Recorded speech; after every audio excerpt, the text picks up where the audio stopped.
बिस्मिल्लाहिर्रहमानिर्रहीम, अस्सलाम वालेकुम नाज़रीन, वेलकम टू न्यूज़ स्पीड। मैं हूँ बैरिस्टर एहतिशाम अमीरुद्दीन। ख़वातीन और हज़रात, प्राइम मिनिस्टर पाकिस्तान इमरान खान साहब ने शजरकारी मुहिम का आगाज़ किया 2020 की। ख़ुद पौधा लगाया, उसके बाद तकरीब से खिताब भी किया और मौसमियाती तब्दीली के हवाले से बात करते हुए उन्होंने क्या कहा, ये सुनिए। पाकिस्तान वो मुल्क है जो कि 5 या 8 नंबर पे सबसे ज़्यादा इस मौसम की तब्दीली से मुतासर है। हम इस क्लाइमेट चेंज को रोक सकते हैं।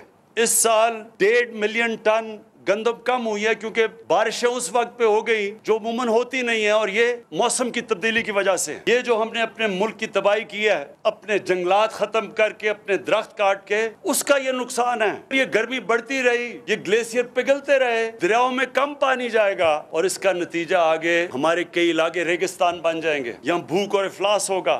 ये जो आज हमने शुरुआत की है, 35 लाख दरख्त आज जो लगाए हैं, ये एक शुरुआत है। हमने शहरों के अंदर भी कोई ऐसी जगह नहीं छोड़नी, कोई खाली स्पेस ना हो जिधर हम दरख्त ना उगाएं। अपने मुल्क को हरा करना है। इसके अलावा special assistant to prime minister Amin Aslam साहब ने भी मौसमियाती तब्दीली के हवाले से बड़ी अहम बातें की और उन्होंने कहा कि दुनिया भर में जो हॉट स्पॉट्स होने जा रहे हैं, यानी कि ऐसी जगह जहां पर रहना मुश्किल हो जाएगा, इतनी ज़्यादा गर्मी हो जाएगी, उनमें से 6 मुकाम जो है, 6 मुकाम वो सिर्फ और सिर्फ इस्लामी जमहूरिया पाकिस्तान में। ये भी सुन लें जरा। जो पूरी दुनिया का सर्वे किया गया था उसके अंदर पाकिस्तान मुतासिर तरीन ममालिक में 5वें नंबर पर आया था। ये पिछले साल किया गया था, लेकिन उससे ज़्यादा तशवीशनाक रिपोर्ट अभी कुछ हफ्ते पहले वर्ल्ड बैंक की आई है, जिसमें उन्होंने ये बताया है कि जो दुनिया के ग्लोबल क्लाइमेट हॉट स्पॉट्स हैं, जहाँ पर ऐसी गर्मी पड़ने वाली है कि वहाँ पर जीना मुश्किल हो जाएगा, उनमें से 6 पाकिस्तान के अंदर हैं। उनमें से 3 सिंध में हैं, जिसमें मीरपुर खास, हैदराबाद, सक्खर का डिस्ट्रिक्ट है, और 3 पंजाब में हैं, जिसमें लाहौर, फैसलाबाद और उसके साथ साथ मुल्तान का डिस्ट्रिक्ट है। अच्छा जी, अब ये बातें सुन के कोई भी जी शऊर आदमी जिसमें थोड़ी सी भी अक्ल है और जिसको अपने बच्चों का ख्याल है या आने वाली नस्लों का ख्याल है, वो ये सोचता है कि हमें मौसमियाती तब्दीली का मुकाबला करना चाहिए। वो ये सोचता है कि हमें शजरकारी मुहिम में हिस्सा लेना चाहिए। वो ये सोचता है कि हमें पाकिस्तान को क्लीन और ग्रीन बनाना चाहिए। लेकिन आज कुछ अजीबो गरीब मनाजर मेरी नज़रों से गुजरे, और इससे पहले कि मैं उसके बारे में कुछ कहूँ, आप देखिए कि क्या हुआ आज ज़िला खैबर में KPK में। यह आपने देखा कि कुछ अशरफुल मखलूक़ात जो पौधे लगाए गए थे उनको उखाड़ के फेंक रहे थे, और सिर्फ उखाड़ कर फेंक ही नहीं रहे थे, उनको तबाह बर्बाद कर दिया। लाखों या करोड़ों रुपए की जो गवर्नमेंट प्रॉपर्टी थी, ये पौधे ये उखाड़ के उन्होंने फेंक दिए, क्योंकि इनका कहना ये था ज़मीन डिस्प्यूटेड है। उसके बारे में मैं बात करता हूँ थोड़ी देर में, लेकिन इनका जो रवैया है, जिस तरह से इन्होंने पौधे उखाड़ कर फेंके हैं, अब क्या मैं इन्हें समझा सकता हूँ या आप इन्हें समझा सकते हैं that plants and trees are significant for the survival of mankind on this planet earth? क्या हम इनको ये समझा सकते हैं कि साइंस अपनी तमाम तर तरक्की के बाद, खलाओं को मुसख्खर करने के बाद, अभी तक इस नतीजे पर पहुंची है कि ये जो पूरी कायनात है, इसमें करोड़ों अरबों सोलर सिस्टम्स में या अरबों कहकशाओं में अभी तक ज़मीन जैसा कोई सैयारा उनको नज़र नहीं आया, जहाँ पे बेहतरीन मिकदार में ऑक्सीजन है, नाइट्रोजन है, कार्बन डाइऑक्साइड है एटमॉस्फेयर में, ताकि इंसान सांस ले सके। अगर ऑक्सीजन या कार्बन डाइऑक्साइड का तनासुब बिगड़ जाए तो हम सांस नहीं ले सकते और ज़िंदगी यहाँ पे उसको दवाम नहीं मिलेगा। इनको कोई समझा सकता है कि इस तरह का कोई सैयारा अभी तक दूर दूर तक मिलियंस ऑफ लाइट ईयर्स के डिस्टेंस पे नहीं हम डिस्कवर कर सके, जहाँ पर हरियाली भी है, सब्जा भी है, पहाड़ भी है, दरिया भी है, समुंदर भी है, दरख्त भी है, जहाँ पर ज़मीन में पानी भी है, जहाँ पर धातें भी हैं, जहाँ पर मिनरल्स भी हैं, जहाँ पे ज़मीन सोना भी उगलती है, जहाँ पे ज़मीन चांदी भी उगलती है, जहाँ पे तांबा भी निकलता है, जहाँ पे नमक भी निकलता है, नहीं कर सके। अभी तक हमें नहीं पता चल सका। अल्लाह ताला एक तरफ कुरान में कहता है ना, फ़बिअय्यि आलाइ रब्बिकुमा तुकज़्ज़िबान, और तुम अपने परवरदिगार की कौन कौन सी नेमत को छुटलाओगे। इन्हीं नेमतों की तरफ इशारा है। और साइंस कह रही है कि मिलियंस ऑफ लाइट ईयर्स, लाखों नूरी साल आप दूर चले जाएं जो आप जा नहीं सकते, हमें कोई प्लेनेट नजर ही नहीं आता ऐसा। और इस प्लेनेट को अगर बचाना है तो मौसमियाती तब्दीली के असरात से बचाना पड़ेगा, दरख्त लगाने पड़ेंगे। ये जो ग्लेशियर पिघल रहे हैं, सैलाब आते हैं, जलजले आते हैं, मौसम बिगड़ रहा है। पाकिस्तान में 6 हॉटस्पॉट्स ऐसे होने वाले हैं जहां पे इतनी गर्मी हो जाएगी कि लोग वहां पे जिंदा नहीं रह सकते। ये आपके special assistant to prime minister Amin Aslam साहब आज कह रहे थे। और अगर आपकी प्रॉपर्टी डिस्प्यूटेड है, आप DC को एक एप्लीकेशन दें, आपके हमारी जमीन से ये दरख्त ले जाएं और कहीं और उगा दें। आपने उन दरख्तों का सत्यानाश कर दिए। अपनी तो आपको परवाह नहीं है, आपको अपनी नई नस्ल की भी परवाह नहीं है। एक इस पे बात करेंगे। दूसरी बात करेंगे कि अब प्राइम मिनिस्टर ने ये रावी प्रोजेक्ट का भी जिक्र किया और उन्होंने कहा लाहौर को बचाना है और ये अगर आप चाहते हैं कराची जैसा इसका हल ना हो तो फिर ये रावी प्रोजेक्ट करना पड़ेगा। क्या कहा उन्होंने, सुने। हम इंशाल्लाह एक बहुत बड़ा नया शहर बना रहे हैं लाहौर के साथ, एक मॉडर्न सिटी जो कि रावी को भी फिर से जिंदा करेगी, जो कि लाहौर का पानी बिल्कुल नीचे चला गया है उसको वापस ऊपर लेके आएंगे, जो हम ये नया प्लान लेके आ रहे हैं। नौकरियां नौजवानों के लिए, इंशाल्लाह बाहर से इन्वेस्टमेंट। अच्छा जी, एक ये रावी प्रोजेक्ट के हवाले से मैं बात करूंगा और इसमें खास तौर पे ओवरसीज़ पाकिस्तानियों के तनाजुर में बात करूंगा, क्योंकि इमरान खान भी ये कहते हैं और हम भी ये समझते हैं कि ओवरसीज़ पाकिस्तानी पाकिस्तान की बैकबोन है। वो बाहर से जब फॉरेन रेमिटेंसेस भेजते हैं तो पाकिस्तान में ज़र मुबादला बढ़ता है, पाकिस्तान की करेंसी बेहतर होती है, पैसा यहाँ पर आएगा। कुछ भी करने के लिए आपको पैसा चाहिए। आपने चाहे नया शहर आबाद करना है, आपने हेल्थ को बेहतर करना है, आपने एजुकेशन को बेहतर करना है, पैसा तो आपको चाहिए और पैसा इस वक्त ओवरसीज़ पाकिस्तानियों के पास है। और अगर आप चाहते हैं कि वो इन्वेस्ट करें पाकिस्तान में तो आपको उनको फैसिलिटेट करना पड़ेगा ना। लेकिन ओवरसीज पाकिस्तानियों के साथ होता क्या है इस मुल्क में और क्या होता रहा है, ये भी मैं आज के प्रोग्राम में आपको बताऊंगा। और बड़ी दुखी दर्दनाक कहानी है। वो लोग जो बाहर जाके मजदूरियां करते हैं, डॉलर कमाते हैं, पाउंड्स कमाते हैं, फिर अपने वतन में बेचते हैं, जमीन खरीदते हैं, उनकी जमीनों पे नाजायज कब्जे हो जाते हैं। और जो करते हैं थाना उनके साथ, पटवार खाना उनके साथ, अदालतों से उनको इंसाफ नहीं मिलता, तो फिर वो क्यों भेजेंगे डॉलर्स? अब इमरान खान ये कहते हैं कि मैं ओवरसीज पाकिस्तानी को फैसिलिटेट करूंगा। कितना करेंगे इसके ऊपर भी बात करेंगे। जो पैनल है उनसे आपका तारुफ कराता हूं। सीनियर तजिया निगार इरशाद भट्टी साहब, भट्टी साहब बहुत शुक्रिया हमें ज्वाइन करने के लिए। मोहसिन बेग साहब, सीनियर जर्नलिस्ट, मोहसिन साहब आपको बहुत शुक्रिया। इफ्तिखार अहमद साहब, सीनियर साफ़ी, सर बहुत शुक्रिया हमें ज्वाइन करने के लिए। और ओवरसीज़ पाकिस्तानियों की नुमाइंदगी करेंगे पाकिस्तानी निजात बिजनेसमैन, स्पेनिश बिजनेसमैन चौधरी इमानत मेहर साहब। गुफ्तगू का आगाज़ करते हैं इस ब्रेक के बाद।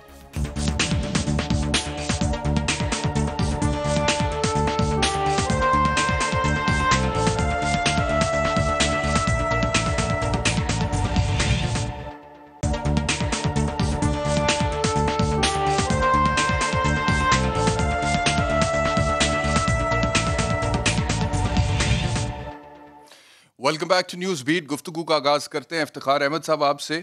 मुझे फरमाइएगा सर, आज ये मुझे तो ये मनाजर देख के बड़ी तकलीफ़ हुई है।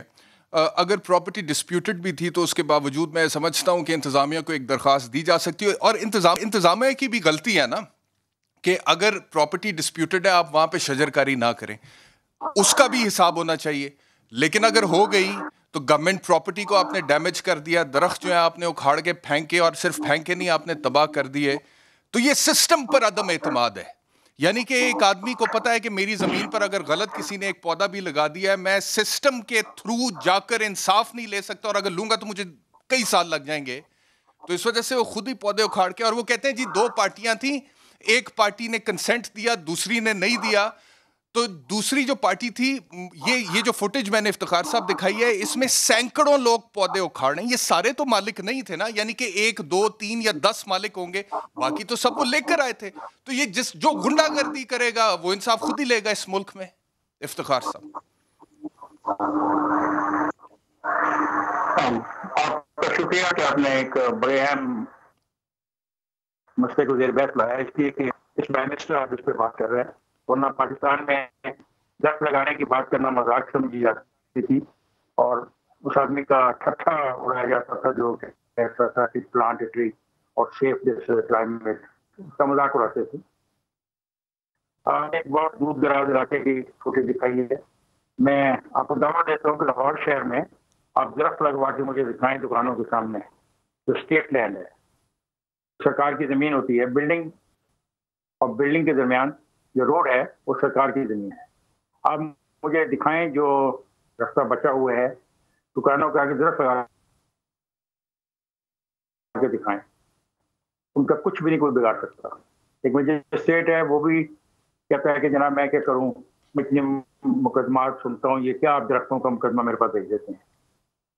भाई इस मुल्क में गवर्नेंस नाम की कोई चीज़ कभी भी नहीं है। वो आज के जो मंजर आप मुझे दिखा रहे हैं कि दो पार्टियों के दरमियान इख्तिलाफ रहा है, या मैं जिस शहर में रहता हूँ लाहौर में, और मैं जब दरख्त लगवाता हूँ तो दरख्त को उखाड़ दिए जाते हैं, कोई उनका कुछ नहीं बिगाड़ सकता। तो ये सरकारी केस मुहिम थी, तो ये कोई बात है कि इसको जारी रखा जा रहा है। खैबर पख्तूनख्वा से इनको हौसला हुआ और इनकी तरबियत हो गई, और सबसे जो बुनियादी बात थी इसके लिए कि नर्सरी कहाँ से आएंगी इतनी ज़्यादा, तो इन्होंने जो अब एक्सपेरिमेंट किया वो काफ़ी इनको कामयाब लगा, और इनमें लोगों को उन्होंने शरीक किया, किसानों को शरीक किया, माली ज़मीन को शरीक किया, उनको कहा कि आप ये प्लांटेशन शुरू करें। वो कैलियो में ये प्लांटेशन शुरू होती है, तो उनको कहा कि प्लांटेशन शुरू करें, क्योंकि हमारी फॉरेस्ट डिपार्टमेंट जो है वो 70 साल में वो नतीजे नहीं दे सकी जिसकी जरूरत है। तो ये एक कोशिश है इमरान खान की, मैं उसके साथ इख्तिलाफ रखते हुए मैं उसकी पॉलिसी को इसलिए सराहता हूँ, मैं समझता हूँ कि हमारी फ्यूचर के लिए बड़ी ज़रूरी है। जहाँ तक लाहौर को कैसे शहर के हवाले से इंट्रोड्यूस कराना कि ये कोई गर्मी से तबाह हो जाएगा, मैं इससे एग्री करता हूँ। बहरहाल एक लंबी बहस है और एक लंबा सब्जेक्ट है, इस वक्त ये मौका है कि इस पर डिबेट की जाए। और आपका उससे अगला सवाल था, ठीक है, मुझे इजाजत दीजिएगा इफ्तिखार साहब, फ्रंट के वाले के साथ मुझे नहीं, आपने चूंकि आपने खुद 15 मिनट का इंट्रो दिया, उसमें सारे सवाल को इकट्ठे कर दिया, तो फिर यहाँ तो फिर मुझे नहीं पता कैसे आप डील करेंगे इन सवाल को, और हमारा कितना मिनट हमें मिलेगा। नहीं, मैंने नहीं फरमाना, आप फरमाइए, मैं सुन रहा हूँ। नहीं, मैं आप हो, आप हमतन गोश ना भी हो, आपका प्रोग्राम है, हम जस्ट ए पार्टिसिपेंट। इफ्तिखार साहब ठंडे रहा करें, इतना गुस्सा ना किया करें, आप हमारे सीनियर हैं, मैं कुछ नहीं कहूँगा। आगे चलते हैं जी। भट्टी साहब, मुझे येगा कि ये जो बात की है इमरान खान की परफॉर्मेंस के हवाले से कि काफ़ी तनकीद होती है प्राइम मिनिस्टर के ऊपर कि जी यहाँ पे नहीं परफॉर्म किया, वहाँ पे नहीं परफॉर्म किया, लेकिन ये एक चीज़ है जिसको लोग बड़ा लाइटली लेते हैं, और जी दरख्त उगा रहे हैं, दरख्तों का क्या है, शजरकारी की क्या अहमियत है। लेकिन सर्दियों में हमने तो लाहौर में देखा है कि हमारे बच्चों को जब मास्क पहनने पड़ते हैं तो मास्क पहनने के सांस लेना मुश्किल हो जाता है, उसमें दुश्वारी आती है। तो अब तो हमें मतलब कि हर साल इसका सामना करना पड़ता है, और हम लॉन्ग टर्म नहीं सोचते हैं। अगर ज़रा सा भी आप में शऊर है, आप लॉन्ग टर्म देखें, तो आने वाले साल बहुत मुश्किल हो सकते हैं ग्लोबल वार्मिंग की वजह से। तो इसके ऊपर थोड़ी सी रोशनी डालिएगा। देखिए एहतिशाम भाई, पहली बात तो ये है कि बहुत अच्छा इनिशिएटिव है वज़ीर आज़म का, अल्लाह उससे कामयाब करे। ये अगली नस्ल का मामला है, ये सिर्फ हमारे लिए नहीं है। 10वें माहौलियाती तब्दीली के हवाले से हम 10वें नंबर पर हैं, और एक स्टडी है कि अगर इस्लामाबाद में कोई 50-60 लाख दरख्त लग जाएं तो यहाँ बर्फ़बारी हुआ करेगी। तो इतना खूबसूरत इस्लामाबाद था, उसके दरख्त भी काट लिए गए। ये टम्बर माफिया, ये जालिमों ने जंगल ख़त्म कर दिए, जानवर ख़त्म हो गए, परिंदे ख़त्म हो गए, मनाजर ख़त्म हो गए, तबाही फेर दी इन्होंने इस तरफ भी। और आज अशरफ भी शर्मिंदा है इस बात पे, और मखलूक भी शर्मिंदा है इस बात पे जो हमने कर दिया इसके साथ। और इस मरतबा बल्कि मैं कहूँगा कि 14 अगस्त वाले दिन तमाम कौम जो है, अगर अब वो उसने हकीकी तौर पर वो आज़ादी मनाना चाहती है तो कम अज़ कम हर बंदा एक दरख्त ज़रूर लगाए। दूसरी बात यह है कि ये रवैया जो आपने दिखा रहे थे, ये जो हजूम है, ये जो अक्लों और फहमों से बालातर ये हजूम जो है, ये रवैया, ये माइंडसेट बहुत ख़तरनाक है, और ये हर जगह आ गया है। तौहीन मज़हब हो, ये लोग खुद फैसला करने लग गए हैं। किसी पाक अस्तीन हो, खुद फैसला करो। कोई चोर हत्थे चढ़ जाए, खुद फैसला करो। कोई जेब कतरा हत्थे चढ़ जाए, खुद फैसला करो। इज्तिजाज हो, कहाँ वो सर्बिया, अमेरिका, हिंद सिंध का, अपनी इमारतें जलाओ, अपने शीशे तोड़ो, गिरा दो, जला दो। और लेकिन ये क्यों है? इसके पीछे बड़ी मेहनत है, इसके पीछे बड़ी फ्रस्ट्रेशन है, इसके पीछे बड़ी एक लंबी कहानी है। 72 साला महरूमियाँ हैं।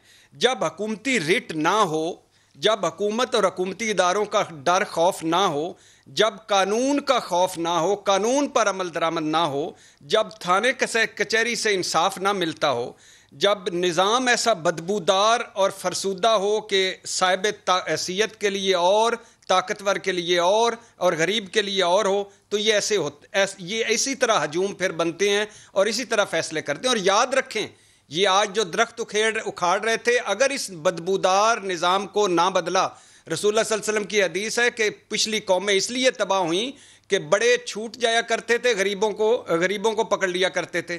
तो जब आपके बड़े छूटते रहेंगे, बड़े कानून से बड़े हो जाएंगे, तो ये आपके घरों की तरफ भी आएंगे, आपके घरों के गेट भी तोड़ेंगे, आपके अंदर सामान भी लूटेंगे, आपका बाहर निकलना मुश्किल हो जाएगा। ये इस हजूम से डरें।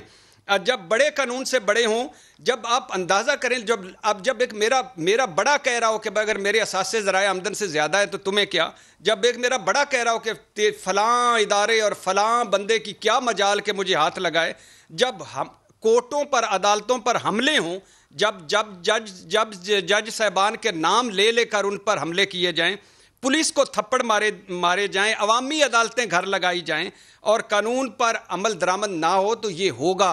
आज भी है कानून, सब कानून पर अमल दरामद कराएं, कानून सब के लिए एक करें और तभी ये होगा। जिस बस्ती में डाके मारकर साहिब हैसियत और साहिब इज्जत होंगे, उस बस्ती के हर घर में चोर पैदा होगा और उस बस्ती के हर घर में यही होगा। आपने जब आप देख लें, ये एक शजरकारी है। आप सेहत का निज़ाम आप देख ले, कितनी जाली फैक्ट्रियां हैं कि कुछ हुआ, अंतड़ियों का घी है कुछ हुआ, जैनब वाला है कुछ हुआ, बल्दिया फैक्ट्री 8 साल हो गए, उसको 6 साल हो गए, बल्दिया फैक्ट्री जो जिंदा जल गए थे कुछ हुआ, सानिया मॉडल टाउन कुछ हुआ, सानिया साहिवाल कुछ हुआ, कराची की कत्लो गारत का कुछ हुआ, जो अंदर बैठे हुए हैं। और सबसे खूबसूरत, मैं तो हैरान रह गया, दुनिया के किसी मुल्क में एहतशाम भाई ये अगर हुआ हो तो मैं जो चोर की सज़ा वो मेरी, कि 2013 है, एहतराम रमज़ान आर्डिनेंस के तहत जमशेद इकबाल नौलखा का पान फरोश, उसको 5 दिन की सज़ा दी मजिस्ट्रेट सज़ा देता है। तो सज़ा ख़त्म होती है, वो कहता है कि मुझे रिहा करो, तो अदालती रोबकार और अदालती हुक्म का कहते हैं कि नहीं आया। 6 साल वो जेल में रहता है, 6 साल, 5 दिन की सज़ा, 6 साल वो जेल में रहता है। समात नहीं हो पाती, समात नहीं अदालत में पहुंच पाती।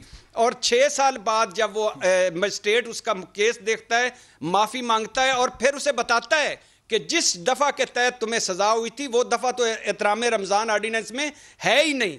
ये है वो निज़ाम जिसके तहत ये हजूम बन गया है। और आज ये दरख्त उखेड़ रहा है, कल आपके घर उखेड़ेगा, परसों आपके, ये बैरूत में क्या हुआ है, वजारतों पे उन्होंने आके। ठीक है भट्टी साहब, मुझे अब इजाजत दीजिएगा, I have to go on to the next guest. Bhatti साहब, आपने बड़े इंपॉर्टेंट पॉइंट्स की तरफ तवज्जो दिलाई है, लेकिन मुझे आगे बढ़ना है। चौधरी इमानत मेहर साहब, आपकी तरफ आता हूँ। आप पाकिस्तानी निज़ाद स्पेनिश बिजनेसमैन हैं और मेरी इतलात के मुताबिक आप पाकिस्तान में फॉरेन डायरेक्ट इन्वेस्टमेंट लेकर आए हैं और बहुत बड़ी इन्वेस्टमेंट आपने की है पाकिस्तान में। हम यहाँ पर बात कर रहे हैं कि पाकिस्तान की इकॉनमी को ओवरसीज़ पाकिस्तानियों के कंट्रीब्यूशन की बड़ी ज़रूरत है और इमरान खान भी हमेशा से यही कहते हैं। बल्कि जब वो गवर्नमेंट में आए, हमने शुरू में तो कुछ वीडियोज़ ऐसी भी देखी कि अमेरिका में कोई ओवरसीज़ पाकिस्तानी है, मैंने खुद सोशल मीडिया पे वीडियोस देखी, उन्होंने कहा जी कि अब हम यहाँ से अपना सारा कुछ जो है बोरिया बिस्तरा लपेट कर वापस पाकिस्तान जा रहे हैं क्योंकि पाकिस्तान में तब्दीली आ गई है। तो वो जो तब्दीली एक ओवरसीज़ पाकिस्तानी कहते थे हमें पाकिस्तान में अब लग रहा है कि आ गई है और अब हम पाकिस्तान जा सकते हैं। आप पाकिस्तान आए, आपने यहाँ पे आके इन्वेस्टमेंट की, ओवरसीज़ पाकिस्तानियों की तर्जुमानी करते हुए मुझे बताइएगा कि क्या आपकी जो तवक्कुआत थी उसके मुताबिक आपको चीज़ें फैसिलिटेट किया जा रहा है गवर्नमेंट की तरफ से? जी थैंक यू एहतशाम भाई। हम जो है तकरीबन 1 साल से यहाँ पे एक चेन लेके आए हैं रिटेल की, जो कि कोंदिस हाइपर मार्केट के नाम से है, जिसका ऑलरेडी स्पेन में 700-800 सुपर मार्केट चल रही है। तो हमने उसी मार्केट को, कोंदिस वालों को हमने कन्विंस किया कि आप पाकिस्तान में भी, चूँकि यहाँ पे बहुत बड़ा स्कोप है, तो आप यहाँ पे पाकिस्तान में इन्वेस्टमेंट करें, क्योंकि हमारे जो प्राइम मिनिस्टर हैं वो भी कोशिश यही करते हैं कि ओवरसीज़ और बाहर से लोग यहाँ पे आके काम करें।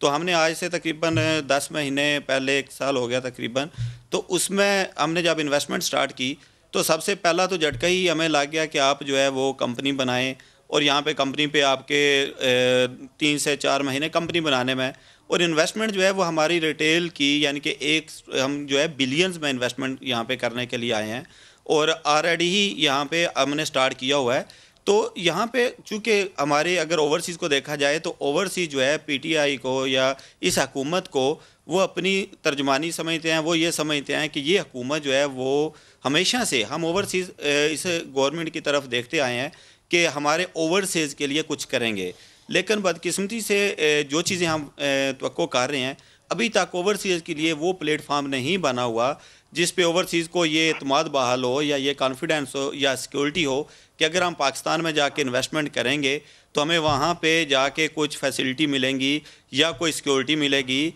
या उसके बदले में या जो भी, क्योंकि आप दुनिया में किसी जगह भी इन्वेस्टमेंट करते हैं, आप स्पेन जैसे मुल्क में जाके इन्वेस्टमेंट करें, यूरो में करें, हमारे स्पेन में अगर कोई बंदा $500,000 यूरो लेके वहाँ पे कोई प्रॉपर्टी ख़रीदता है तो उसको 10 साल के लिए वीज़ा दिया जाता है, गोल्डन वीज़ा, वो वहाँ का रेजिडेंशियल हो सकता है, वहाँ पे रह सकता है।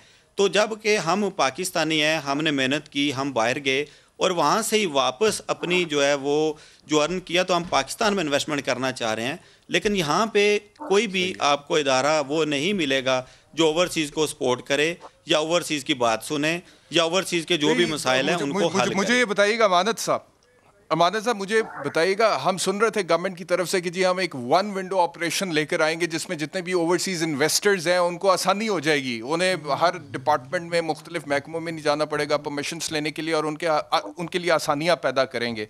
तो आप यहाँ पर कारोबार कर रहे हैं या जितने भी ओवरसीज पाकिस्तानी कारोबार कर रहे हैं, वन विंडो ऑपरेशन फैसिलिटी मौजूद है आप लोगों के लिए?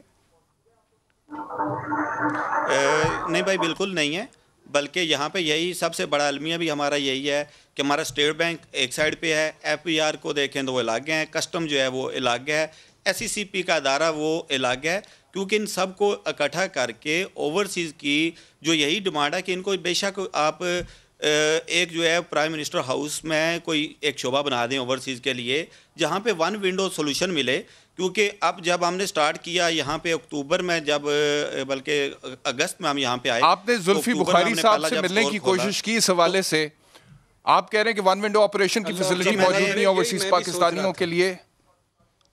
इतना जुल्फी बुखारी साहब से मिले? बिल्कुल जुल्फी बुखारी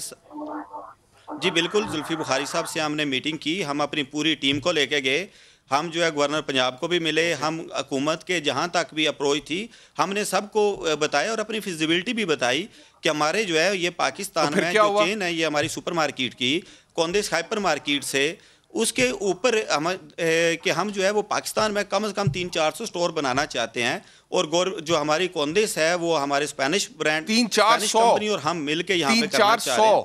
300-400 हमारा प्लान था आज। और ये कितने की इन्वेस्टमेंट आप लाना चाहते हैं पाकिस्तान में, जरा रफली मुझे बता दें अमानत साहब, ये कितनी इन्वेस्टमेंट होगी जो आप लाना चाहते हैं पाकिस्तान में, रफली बता दीजिएगा। जी मैं आपको बताता हूँ, अभी हमने जो है इस वक्त 3 स्टोर हमारे ओपन हो चुके हैं, 2 स्टोर नए खुल रहे हैं, और एक स्टोर जो है वो हमारा 700 से 800 मिलियन की जो है वो इन्वेस्टमेंट है। हमने लाहौर में एक स्टोर खोला है, जेलों में खोला है, मुल्तान खोला है, अभी गुजरांवाला हम रिसेंटली देखें कोविड में और ख़ास तौर पे उस हालात में जब लोग यहाँ से अपनी इन्वेस्टमेंट को बाहर लेके जा रहे हैं और हम यहाँ पे आ रहे हैं, और 708 और एक स्टोर पे हमारा 150 से 200 एम्प्लॉय काम कर रहा है। आपका 150 से मुराद ये है कि आपका इनडायरेक्ट जो है वो 400 बंदा है जो कि सप्लायर आपके और बाकी सर्विस अदारे हैं। पूछते हैं तो जी इजाजत दीजिएगा अमानत साहब, मैं आपकी तरफ वापस आऊंगा। मोहसिन बेग साहब, जैसे मैं पहले बात कर रहा था कि पाकिस्तान ने अगर तरक्की करनी है तो मईशत को हमें ठीक करना है, और मईशत को अगर ठीक करना है उसके लिए हमें ज़र मुबादला चाहिए, ज़र मुबादला हमें चाहिए तो हमें ओवरसीज़ पाकिस्तानियों को फैसिलिटेट करना है। इमरान खान साहब ऑलरेडी प्राइम मिनिस्टर बनने से पहले ये कहते थे कि ओवरसीज़ पाकिस्तानी हमारी बैकबोन है, तो अब जबकि वो प्राइम मिनिस्टर हैं, ये वन विंडो ऑपरेशन जिस तरह से ये कह रहे हैं, चले इनकी एक मिसाल है, ये तमाम ओवरसीज़ पाकिस्तानियों की नुमाइंदगी कर रहे हैं, कितना बड़ा मसला है और कितने रिसोर्सेस चाहिए और कितनी बड़ी प्लानिंग चाहिए गवर्नमेंट को इसको एग्जीक्यूट करने के लिए? बेसिकली एहतशाम मैं बहुत अरसे से ये कह रहा था कि फॉरेन फंडिंग नहीं आ रही, उसके लिए उसके काफ़ी मसाइल हैं, लेकिन आज मुझे एक शख्स अभी आपके शो में नज़र आ गए जो फॉरेन फंडिंग लेके आए हैं। वैसे तो मैं समझता हूँ कोई ऐसे हालात में शायद ही कोई कम अकल ही होगा पाकिस्तान में इन्वेस्टमेंट लाए ऐसे हालात में। मकसद ये है कि आपने लोगों को, जो बहुत सी दुनिया आना चाहती थी पाकिस्तान में शुरू के दिनों में, लेकिन खान साहब की गवर्नमेंट के अंदर जो लोग थे उन्होंने वो माहौल पैदा नहीं किया जिससे आप फॉरेन फंडिंग को अट्रैक्ट कर सकें, उन बिजनेसमैनों को आप सहूलत दें। देखिए, कोई भी मुल्क में, किसी भी मुल्क में आप इन्वेस्टमेंट लेके जाते हैं तो नेचुरली वहाँ पे आपको रियायत और सहूलत मिलती है और बिज़नेस एनवायरनमेंट दिया जाता है तो आप जाते हैं, अदरवाइज़ आपको तो ऐसे मुल्क में जाने की ज़रूरत नहीं जहाँ आप जाएं और ख्वार होकर वापस आएँ। बेसिकली जितना भी सेटअप इन्होंने इन्वेस्टमेंट के लिए किया, आप देखिए बोर्ड ऑफ इन्वेस्टमेंट और सूबे में जो बोट इन्वेस्टमेंट के जो लोग थे वो 4-4 बार तब्दील हो चुके हैं, और कोई उनके यहाँ कोई ऐसा राब्ता नहीं है कि आप जो बंदा इन्वेस्टमेंट लेके आता है आप उसको सहूलत प्रोवाइड करें, उनको टैक्स में कोई रिलीफ दें। और अभी भी हमारे यहाँ जो टैक्स का जो इन्होंने एक टारगेट मुकर्रर किया है, अगर तो वो आप टारगेट अचीव करने के पीछे पड़ गए और लोगों का 400-500 ट्रिलियन का नुकसान हुआ है, छोटे बिजनेसमैन, दुकानदारों का, कारखाने वालों का, तो अगर तो आपने वो टैक्स अपना टारगेट पूरा करना है इन लोगों को, जिन लोगों का बेचारों का नुकसान हुआ, 3-3 4-4 महीने बिजनेसेस बंद रहे, तो इस पे सोचना चाहिए कि छोटे बिजनेसमैन को, फॉरेन इन्वेस्टमेंट वाले लोगों को हमने टैक्स में क्या रिबेट देनी है, इनकम टैक्स में क्या छूट देनी है, आपने उनको थोड़ा सा इजी करना है कि ताकि वो अपने पाँव पे खड़े हो सकें और वो अपना बिजनेस स्टार्ट कर सकें। लेकिन हमारे यहाँ हालात बहुत मुख्तलिफ हैं।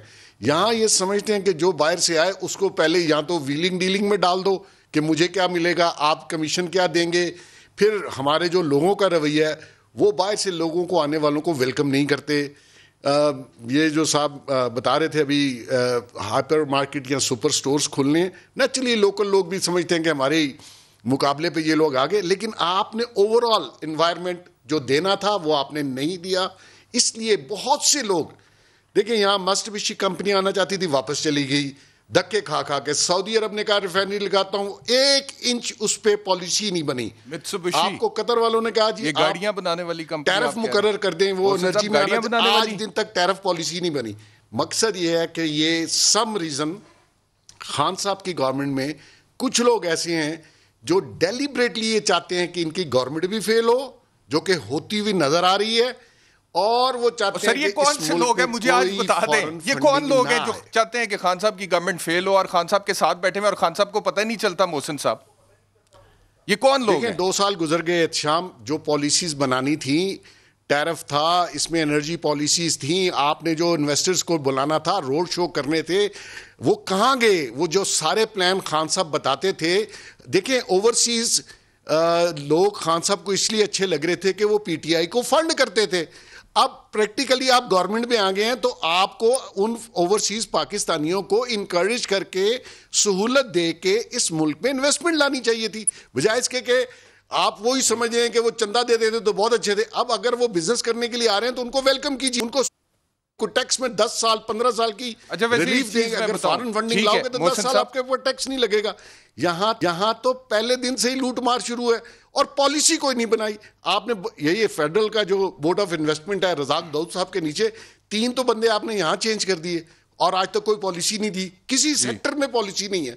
तो ऐसे तो लोग उठ के बिजनेस मैन जो है वो अपने सरमाए का तहफ़्फ़ुज़ चाहता है, वो ये नहीं है कि अपना सरमाया लाके किसी मुल्क में लुटा दे और जलीलो खार होके यहाँ से वापस जाए और नैब के और एफडीआर के। मुझे इजाजत दें, इफ्तिखार साहब की तरफ मुझे जाना है दोबारा। मोहसिन साहब मैं आपकी तरफ भी वापस आऊंगा दोबारा। इफ्तिखार साहब, ये मोहसिन साहब ने कहा कि पॉलिसी नहीं है ओवरसीज पाकिस्तानियों को फैसिलिटेट करने के लिए। मैं वैसे स्टेटिस्टिक्स देख रहा था, स्टेट बैंक ये कहता है जी कि माली साल 2020 के दौरान जो रेमिटेंसेज हैं वो 23 अरब 12 करोड़ रुपए की तारीखी बुलंद सतह तक पहुंच गई हैं, जो माली साल 2019 के दौरान 21 अरब 47 करोड़ डॉलर से 6.4% इजाफा जाहिर करती है।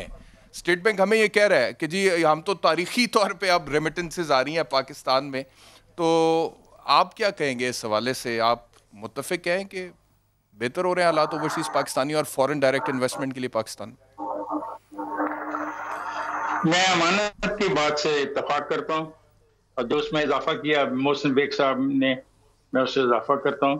लेकिन मोहसिन बेग साहब, मैं एक बात कहना चाहूँगा, जब ब्लैक मनी की आपको इजाज़त दे दी गई है कि जितनी ब्लैक मनी है वो ले आएँ और यहाँ पे सरमायाकारी करें, तो और आपको क्या राय चाहिए गैर मुल्की बाशिंदे जो पाकिस्तान के? इफ्तिखार साहब, आप 1 रुपया भी बैंकिंग चैनल से अगर आप $1000 भी मंगवा लें तो मैं मान जाऊँगा।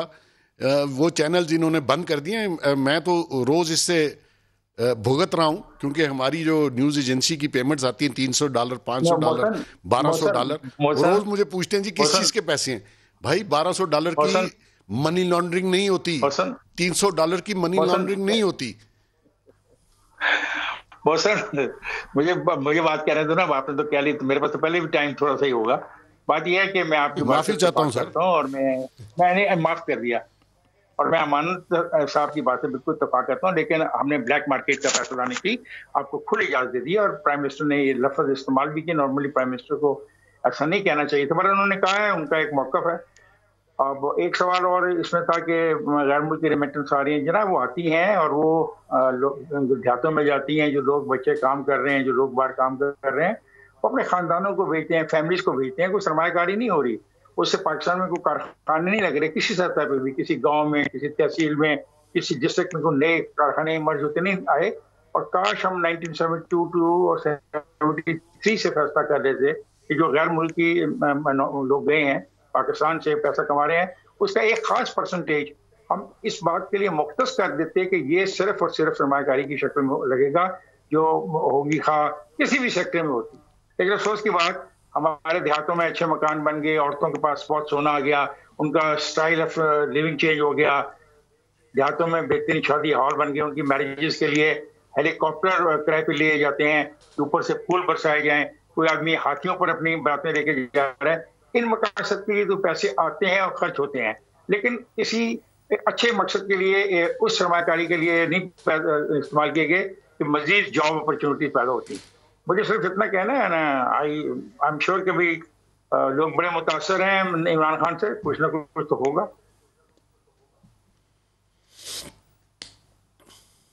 अच्छा ठीक है, और कुछ कहना चाहे इफ्तिखार साहब? You have time if you want to add something. नहीं, अमानत ने सारी साफ बात कह दी। अमानत की बात को अगर कोई समझ सकता है और समझना चाहता है जी, और मोहसिन बेग ने कहा कि मैं तो $1200 नहीं मंगवा सकता, मेरे से पूछा जाता है कहां से आया।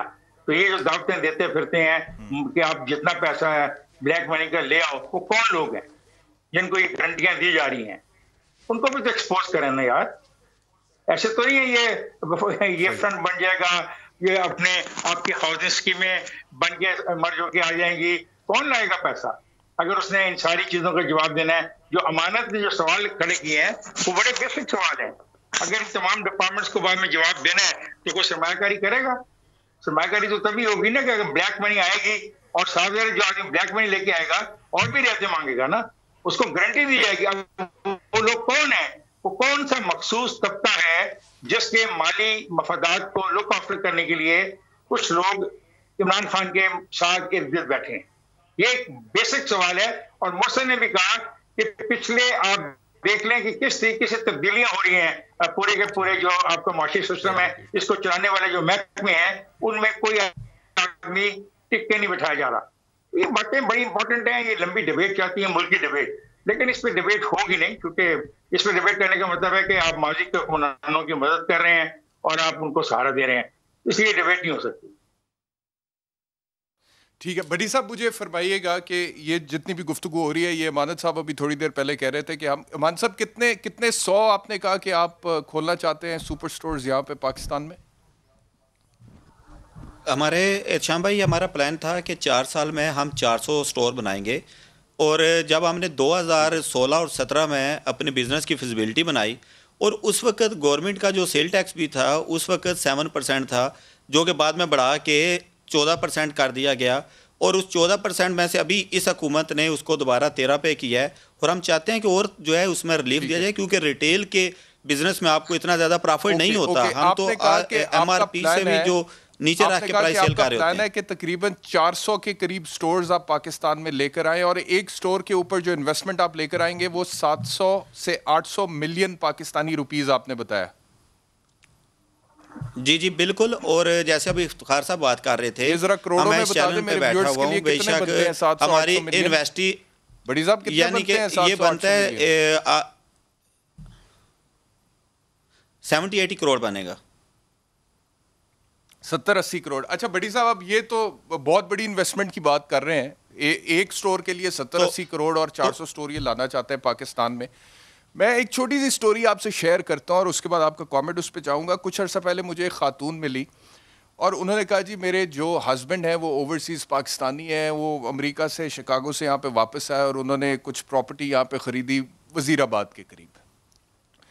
उसमें किसी ने वहाँ पे एक छोटा सा फटा डाल दिया लीगल, और मामला अदालत में चला गया। अदालत में मामला गया, इन्होंने वकील किया। अब वकील जो किया, उस वकील साहब ने ये कहा, ओवरसीज पाकिस्तानी को, मैं नाम नहीं ले रहा अभी किसी का भी, वकील साहब ने यह कहा कि जी ये जो आपकी 23 कनाल प्रॉपर्टी है, अगर आप चाहते हैं कि फौरी तौर पे इस मुकदमे का फैसला हो जाए और आपको आपका हक अदालत के थ्रू मिल जाए, तो अमानतन 23 कनाल में से 5 कनाल आप मेरे नाम कर देंगे तो आपका केस जल्दी हल हो जाएगा। वो बादशाह आदमी थे, मासूम थे, ओवरसीज पाकिस्तानी थे, उन्होंने कर दिया 5 कनाल वकील साहब के नाम पे। उनकी टीम में से दूसरे बंदे ने कहा कि आपको कुछ स्टैम्प पेपर्स पे साइन करने पड़ेंगे और वो साइन आप कर देंगे तो आपकी हम रजिस्ट्री करा देंगे और कुछ वो श्योरिटी वगैरह जमा करानी है वो करा देंगे। जो भी उन्होंने कहानी डालनी थी डाली, और उन बंदों ने स्टैम्प पेपर पे साइन कर दिए, और जो साइन किए उसका दूसरे वकील ने अपने नाम का बेनामा बना लिया और उसके बाद रजिस्ट्री अपने नाम पे बाकी 18 कनाल की करा ली। और ये कोई 4 साल पहले की बात है। अब 4-5 साल हो गए हैं उस औरत को यहाँ पर धक्के खाते हुए कि मुझे इंसाफ मिल जाए, और उस ओवरसीज उनके हस्बैंड की डेथ हो गई है अमेरिका में, और वो औरत यहाँ पे। अब जिसके साथ ये सलूक होगा, and I take it as an opportunity to say कि वकला के प्रोफेशन में भी जो काली भेड़े हैं हमारी बार काउंसिल्स को, उनकी निशानदही करके उनका एहतसाब करना चाहिए। अगर कोई समझता है कि मैं वकीलों के खिलाफ बात कर रहा हूं तो मैं कर रहा हूं, क्योंकि इन काली भेड़ों के खिलाफ तो बात करनी है। तो वकला अगर इस तरह से करेंगे और किसी ओवरसीज पाकिस्तानी के साथ ये हो जाएगा तो उसकी तो नस्लें नहीं सोचेंगी पाकिस्तान में दोबारा इन्वेस्ट करने के लिए। भट्टी साहब, देखिए, ये जो आपने एक मिसाल बताई, इस तरह की कोई, अभी मैं गिन रहा था 32 मिसालें मेरे पास हैं, या 32 वाक़यात हैं, या 32 कहानियां हैं जो सुनाई जा सकती हैं कि वो लोग जो अपने बच्चों को, इमरान खान साहब इक़्तिदार में आए तो बाहर से अपने बच्चों को मुख्तलिफ़ इदारों से निकाल के घर लिए, उन्होंने लाहौर, कराची, इस्लामाबाद में बच्चों को शिफ्ट किया, कारोबार शिफ्ट करने की कोशिश की, प्लान बनाए, मंसूबे बनाए, फिर एक एक महकमे ने और इस बदबूदार और फरसूदा निज़ाम ने उनके साथ क्या किया और हमने उनके साथ क्या किया, ये कमाल की स्टोरी है। अब इमरान खान सुबह दोपहर शाम के पैसे आए, पैसे भेजो, पैसे लाओ, पैसे भेजो, पैसे लाओ, पैसे भेजो, एमनेस्टी स्कीम दी, कारोबारी लोगों को नैब की पहुंच से दूर किया, उनके लिए एक जुल्फी बुखारी साहब को डिप्यूट किया, उनके हर अपीलों पे अपीलें की, उनको फैसिलिटेशन दी, सारा कुछ किया। क्यों? ये बड़ा एक जिन जप्फा है इस निज़ाम का कि पहले ये अजीबो गरीब है। आज ये जो मेयर साहब हैं, अमानत साहब हैं, ये किसी हुकूमती वज़ीर के साथ कारोबार पार्टनरशिप कर लें, किसी के साथ उसकी पत्ती रख लें, किसी के साथ उसका शेयर रख लें, तो आज इनका मोटरवे पे कारोबार चढ़ जाएगा और वन विंडो हो जाएगा।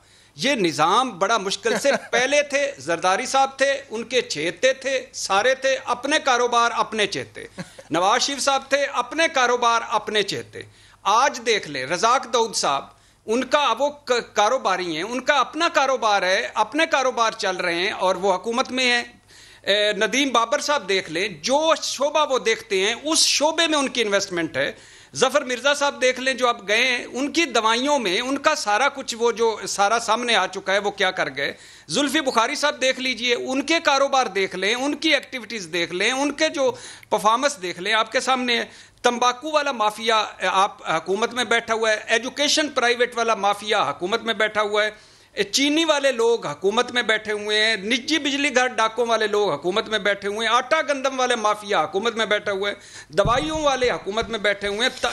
आप यानी ये तामीराती पैकेज जो दिया है, इसमें जो अल्हम्दुलिल्लाह जो लोग बढ़ चढ़ कर लें, ये इवन ये यूटिलिटी स्टोर का जो करता धरता है मुबैना तौर पर, उनके अपने स्टोर्स हैं और उनके अपने घी हैं और उनके अपने सारे, ये बदबूदार और फरसूदा निज़ाम हो चुका है, जिसमें कामयाब वही होता है जो शुरू से एंड तक पतियां देता जाए और फाइलें चलाता जाए, वो और करता जाए। आप यानी इस खुदा का इस खौफ इन लोगों को नहीं है कि जो नीचे आप एक किसको क्या किया जाए, कहाँ से किया जाए। FBR चले जाएं, आप इनकम टैक्स चले जाएं, कस्टम में चले जाएं, पटवारी के पास चले जाएं, पुलिस के पास चले जाएं, कोई सुनवाई नहीं। क्यों सुनवाई नहीं? कि जिन जप्फा है, ये इस निज़ाम को बदलने की ज़रूरत है और यही बदलने आए थे इमरान खान साहब। अनफॉर्चुनेट वो जो टीम जिसने बदलना थी वो उसी निज़ाम का हिस्सा है। जब मैं उसी निज़ाम का हिस्सा हूँगा और उसी से मेरी औलादें जदादें सेट होंगी, और तो मैं कैसे बदलूँगा। और आखिरी बात एहतशाम साहब कोई इस मुल्क का बड़ा मुझे बता दे, कोई बड़ा जो हकीकी बड़ा हो, जिसकी औलादें बाहर हों ना हो, जायदादें बाहर ना हो, कारोबार बाहर ना हो, और वो किस तरह उसकी जुबान से निकलेगा कि इन्वेस्टमेंट वापस लाओ, पाकिस्तान में लाओ? कौन लाएगा बेवकूफ? जब आपके अपने महल्लात बाहर होंगे, आपके कारोबार बाहर होंगे, तो इस मुल्क में कौन लाएगा? और इस मुल्क की मईशत का जो बेड़ा गर्क हुआ है वो देख लें। और जो कल टिकटों वाले थे, सिनेमा की टिकटों वाले, जो छोटी छोटी लोहे की भट्टियों वाले थे। इजाजत दीजिएगा एक ब्रेक लेना, लेकिन ब्रेक पर जाने से पहले मैं एक बात करना चाहता हूं अपने तमाम ओवरसीज पाकिस्तानी भाइयों और बहनों को मुखातब करके। एक मिसाल मैंने दी कि एक ओवरसीज पाकिस्तानी के साथ ज्यादती हुई है, लेकिन मैं ये चाहता हूं कि कोई भी जो हमारा शो इस वक्त देख रहा है इंटरनेशनली, पाकिस्तान से बाहर भी, वो इतने डिस्करेज ना हो कि वो समझें कि पाकिस्तान मुकम्मल तौर पर गैर महफूज जगह है अपना पैसा इन्वेस्ट करने के लिए। देखिए, गवर्नमेंट अपनी जगह पे इनिशिएटिव ले रही है, लेकिन ये ठेका सिर्फ गवर्नमेंट के पास या इमरान खान के पास नहीं है, ठेका मेरे पास भी है, ये भट्टी साहब के पास भी है, इफ्तिखार साहब के पास भी है, मोहसिन साहब के पास भी है। किसी ओवरसीज पाकिस्तानी के साथ कोई ज्यादती होती है जो पाकिस्तान की बेहतरी के लिए पैसा पाकिस्तान में लेकर आना चाहता है और उसको कोई मसाइल हो रहे हैं, उससे रिश्वत मांगी जा रही है, न्यूज बीट का प्लेटफॉर्म हाजिर है। अगर आप ओवरसीज पाकिस्तानी है, आपके साथ ज्यादती हो रही है, आपसे रिश्वत मांगी जा रही है, आपकी जमीन पर नाजायज कब्जा हुआ है, हम गवर्नमेंट को मजबूर करेंगे कि गवर्नमेंट आपको इंसाफ दिलाए। And we will not spare the people जो उन लोगों के साथ फ्रॉड करते हैं, जो पाकिस्तान के लिए ज़र मुबादला लेकर आते हैं। एक ब्रेक लेते हैं, ब्रेक के बाद वापस आते हैं।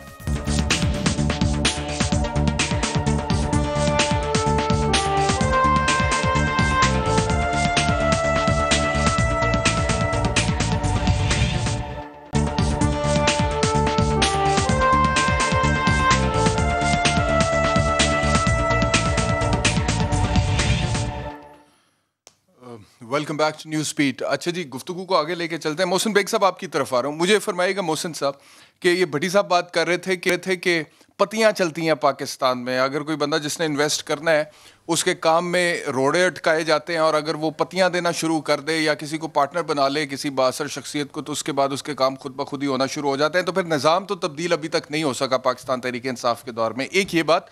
दूसरा ये बात मोहसिन बेग साहब कि मैं एक मामूली सा TV एंकर हूँ सर, मुझे कई लोग राब्ता करते हैं और कहते हैं जी हमारे पास ये आइडिया है और हम इतनी इन्वेस्टमेंट पाकिस्तान में लाने के लिए तैयार हैं, आप गवर्नमेंट तक हमारी आवाज़ पहुंचा दें। अच्छा, ये लोग जो मुझे राब्ता कर रहे हैं, मैं एक मामूली सा एंकर समा TV पे बैठा हुआ प्रोग्राम कर रहा हूँ और वो मुझे कहते हैं कि आप हमारी आवाज़ गवर्नमेंट तक पहुंचा दें और हम अरबों रुपया पाकिस्तान में लाने के लिए तैयार हैं। ये गवर्नमेंट तक क्यों नहीं पहुँच पाते हैं? ये डायरेक्टली गवर्नमेंट इनकी बात क्यों नहीं सुनती है? अगर फायदा हमारा, हमारे बच्चों का, हमारी नस्लों का, इन्वेस्टमेंट यहाँ पर आनी है, फैक्ट्रियाँ इधर लगनी है, प्रोजेक्ट्स यहाँ पे लगने हैं, और रावी प्रोजेक्ट की बात प्राइम मिनिस्टर कर रहे हैं जो 5000 अरब रुपए का प्रोजेक्ट है, उसके लिए भी पैसा चाहिए और ओवरसीज पाकिस्तानी बहुत कंट्रीब्यूट कर सकते हैं उसके अंदर। तो खान साहब तक ये पहुंच क्यों नहीं पाते लोग? क्या वजह है मोहसिन बेग साहब? एहतशाम, पहले तो जो भट्टी साहब ने बात की वो रियलिटी है हमारे मुल्क की। हमारे मुल्क का निज़ाम बिल्कुल इसी तरह ही चल सकता है अगर आप उसको स्पीड मनी कहते हैं इजी अल्फाज में। यहाँ पे अगर आप स्पीड मनी लगाएं तो आपका काम बहुत तेज़ी से होगा और आपकी सारी मुश्किलात हल होती हुई और आप निकल जाएंगे आगे। अब आप देखिए, दो चीज़ें हैं इसमें। जो आपका दूसरा क्वेश्चन है, बेसिकली ओवरसीज़ पाकिस्तानी पाकिस्तान का हिस्सा है। अगर उनके पास किसी और मुल्क का पासपोर्ट है, उसका ये मतलब नहीं कि उनकी पाकिस्तानियत पे हम शक कर सकें। मकसद ये है वो यहीं से गए थे, वो इसी निज़ाम का एक हिस्सा थे।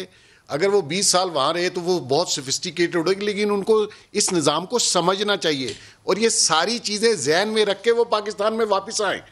ऐसा नहीं है कि वो लंदन का निज़ाम पाकिस्तान में राइज नहीं होगा। वो 1000 साल की हिस्ट्री है, हमारी हिस्ट्री 70 साल की है। हमारे लोगों को, वो हमारे ही लोग हैं जो ओवरसीज़ पाकिस्तानी हैं। लिहाजा अगर वो आके कहें जी आइडियल यूरोप, अमेरिका और इस किस्म के हालात हो, तो वो उनकी गलत फहमी है। उनको ये सारी चीज़ें सोच समझ कर पाकिस्तान आना चाहिए। और ये कोई ऐसे भी हालात मुश्किल नहीं है कि वो आके यहाँ सर्वाइव ना कर सकें। हाँ, एक गोरा आके स्विट्ज़रलैंड से शायद सर्वाइव ना कर सके, ओवरसीज़ पाकिस्तानी यहाँ सर्वाइव कर सकता है। और जो लोग आपको रोज़ कहते हैं मैं इतनी इन्वेस्टमेंट ला रहा हूँ, मैं वसूख से कह सकता हूँ वो झूठ बोल रहे हैं। उनके पास इन्वेस्टमेंट नहीं है। नहीं सर, ये बात ये नहीं है। सब किस्से कहानियां मैंने भी बहुत सुनी है। मैं आपसे डिसएग्री कर रहा हूं। हाँ, बड़ी कंपनी, ये एक बंदा आपके सामने बैठा है, मोहसिन साहब, कंपनीज आती हैं, उनको सर एक बंदा आपके सामने बैठा है, मोहसिन साहब, ये इन्वेस्टमेंट लेकर आए। मेरे पास 10 मिसालें ऐसी हैं सर। लोग कहते हैं कि हम गवर्नमेंट के साथ काम करने के लिए तैयार है, लेकिन गवर्नमेंट अगर हमारी बात देखिए ना, मुझे आपने रोक दिया, मैं वही तो आपको कहना चाह रहा हूं। आप इन्वेस्टमेंट लाइए, आपको कोई रोक टोक नहीं है। हाँ, अगर आप किसी गारमेंट प्रोजेक्ट में जाना चाहें, वहां प्रॉब्लम्स हैं, उसमें बहुत सारे इश्यूज हैं, बहुत सारी व्हीलिंग डीलिंग है, अंडर हैंड। नदीम बाबर साहब का भट्टी साहब ने नाम लिया, वो बैठा हुआ है, रजाक दाऊद साहब बैठे हुए हैं, वो उन प्रोजेक्ट्स में हिस्सा मांगते हैं आउट ऑफ वे जाने मतलब फेवर करने के लिए। मैं आपको 10 कॉन्ट्रैक्ट ऐसे गिना सकता हूं। रशिया की इन्वेस्टमेंट थी, वो उन्होंने नहीं आने दी नदीम बाबर ने। इसी तरह और कॉन्ट्रैक्ट्स बिलियंस के हैं, ऑयल रिफाइनरी है, गैस पाइपलाइंस है। हाँ, अगर कोई शख्स वैसे इन्वेस्टमेंट लाना चाहे, अपना प्राइवेट बिजनेस शुरू करे, मैं नहीं समझता उसको। देखिए, थोड़ी बहुत हर्डल्स तो अगर मैं स्पेन जाके बिजनेस करूंगा तो मुझे भी आएंगी। अब ये जिन्होंने आपको कहा कि जी हमारी गवर्नमेंट से डील करा दें, भाईजान उसमें किक बैक्स हैं, उसमें गिमिक है। मैं भी बिजनेस को डील बड़ा खतरनाक लफ्ज़ है मोहसिन साहब। डील आप वापस ले लें। उन्होंने कहा गवर्नमेंट तक हमारी आवाज पहुंचा दें, हम कारोबार करना चाहते हैं, आवाज पहुंचा दें, आवाज फॉरेन डायरेक्ट। एहतशाम साहब, मकसद ये है कि जिस शख्स के पास इन्वेस्टमेंट है, वो पाकिस्तान आना चाहता है, मैं समझता हूं उसको आना चाहिए। ये उनका मुल्क है, उनको देखें। आप सारी दुनिया में रहें, लेकिन अपने मुल्क का अपना एक मजा है। ये जो दोस्त आपके शो में है, इनके पास हो सकता है स्पेनिश पासपोर्ट हो, लेकिन फिर भी लोग इनसे पूछते होंगे वेयर यू फ्रॉम। ये इनके जीन्स जो हैं पाकिस्तानी का जीन्स पाकिस्तानी है। ट्रैवल डॉक्यूमेंट आप किसी भी मुल्क का पासपोर्ट ले लें, उससे कोई फर्क नहीं पड़ता। मकसद ये है आपका मुल्क है। चले मुझे इजाजत दीजिएगा, मेरे पास वक्त बड़ा कम है। उन मसाइल से अभी तक निकले नहीं है। योर लास्ट कमेंट भाई, मुझे आपके 5 मिनट चाहिए प्लीज। जी फरमाइए अमानत साहब, क्या कहना चाह रहे हैं? जी श्याम भाई, मैंने अभी बेग साहब की भी सारी बात सुनी, इफ्तिखार साहब की भी और अरशाद भट्टी साहब की भी। सबसे पहले तो मोहसिन बेग साहब, हमारा आपने जो कहा कि इस टाइम में वो कोई पागल ही होगा जो इन्वेस्टमेंट लाएगा, बिल्कुल आप सही कह रहे हैं। क्योंकि पाकिस्तान में जिस तरह के हालात हैं, यहाँ पे प्लेटफार्म नहीं है, चीज़ें बड़ी मुश्किल हैं। लेकिन हम चूँकि पाकिस्तानी हैं, हमारा दिल पाकिस्तान के लिए धड़कता है। हमें जो है वो अगर सिर्फ पैसे हमने कमाने होते तो हम पाकिस्तान से बाहर बैठ के महीनों के करोड़ों रुपए कमा रहे हैं। हमने सिर्फ अपने मुल्क के लिए सोचा है। हमने जो भी चाहे ओवरसीज़ हो, मैं अकेला नहीं हूँ, वहाँ पे जितने भी ओवरसीज़ इस वक्त बैठे हुए हैं, हर कोई जो स्पेन से स्पेशली, वो मेरी तरफ ज़रूर देख रहा है कि ये एक इन्वेस्टर जा रहा है वहाँ पे, अगर अच्छा वहाँ पे सर्वाइव किया तो हम भी जाके इन्वेस्टमेंट करेंगे। और जो मैं काम करता हूँ कोंदिस का, जो मैं रिटेल का काम कर रहा हूँ, 200 से 300 फ्रेंचाइज़र वहाँ पे कोंदिस के साथ पाकिस्तानी लोग हैं। और मैं पहला पाकिस्तानी हूँ जिसने एज ए फ्रेंचाइज काम किया, लोगों को एक फ्रेंचाइज का कॉन्सेप्ट दिया। और अब पाकिस्तान इसलिए आए हूँ कि वही लोग जो वहाँ पे काम कर रहे हैं, वही अपने पैसे को यहाँ पे लाएं। और चूँकि हमारा आगे फ्रेंचाइज का प्लान है, वो हमारे साथ काम करेंगे। लेकिन मैं जो है वो ये बता दूँ कि हम यहाँ पे मजलूम ऐसे, यानी कि वो अब लग रहा है कि हम ओवरसीज़ और यहाँ पे जुल्म हो रहे हैं और मजलूम हो रहे हैं, कभी भी ऐसी बात नहीं है। हम जो है ओवरसीज़ बिल्कुल, अभी जैसे पहले बात कर रहे थे कि यहाँ पे आए हैं और सर्वाइव करना, बिल्कुल ऐसे ही है। मेरे पास स्पेनिश पासपोर्ट है, स्पेनिश नेशनलिटी है। इजाजत दीजिएगा इफ्तिखार साहब, योर लास्ट कमेंट सर। जी इजाजत दीजिएगा इफ्तिखार साहब। देखिए, आपके सारे सवालात का जवाब बहुत मुनासिब दिया है सारे जो पार्टिसिपेंट हैं। और मैं सिर्फ इतना कहूँगा कि वक्त लगेगा समाज को बदलने में, माशरे को बदलने में, और हम सब मुजरिम हैं अपनी अपनी जगह पे, अपनी अपनी पोजीशन में। हमें अपने अपनी ज़ात से भी सवाल करने चाहिए कि हम क्या कर रहे हैं इस मुल्क के लिए। और ये सवाल मेरा सबके लिए है, अपने लिए भी और अपने उन पार्टिसिपेंट के लिए जो इस प्रोग्राम में है, और वो जो सुन रहे हैं उनके लिए भी, और वो जो हुक्मरान हैं उनके लिए भी, और वो जो अपोजिशन में बैठे। भट्टी साहब लास्ट कमेंट्स दे दें, 15 सेकंड सर। मैं इस 30 सेकंड को सामने रखते हुए वज़ीर आज़म और इमरान खान और हुकूमत को मुबारकबाद देता हूँ। एक नया शहर बसाने के लिए लाहौर के बाहर बहुत बड़ा प्रोजेक्ट है। 70-72 सालों में इस्लामाबाद के अलावा हम कोई शहर नहीं बसा सके। हर शहर का हुलिया बिगाड़ दिया, हर इदारा तबाह कर दिया। बड़ी ज़रूरत है, 60 की दिहाई के बाद कोई बड़ा डैम नहीं बना, डैम का रख दिया उन्होंने, इफ्तिताह कर दिया। अल्लाह करे ये प्रोजेक्ट्स चलें और यहाँ भी वन विंडो बनाएं इस शहर के लिए और उन लोगों को लगाएं जो इस काम में माहिर हैं। अल्लाह पाकिस्तान का हामी नासर हो। मुश्किलात हैं, मगर ये हमारा मुल्क है, हमारे बच्चों बहुत शुक्रिया मानद साहब, बहुत शुक्रिया। ख़वातीन हज़रात, आपका बहुत शुक्रिया प्रोग्राम देखने के लिए। अगले हफ्ते आपसे दोबारा मुलाकात होगी। अपना बहुत ख्याल रखिए। अल्लाह हाफ़िज़।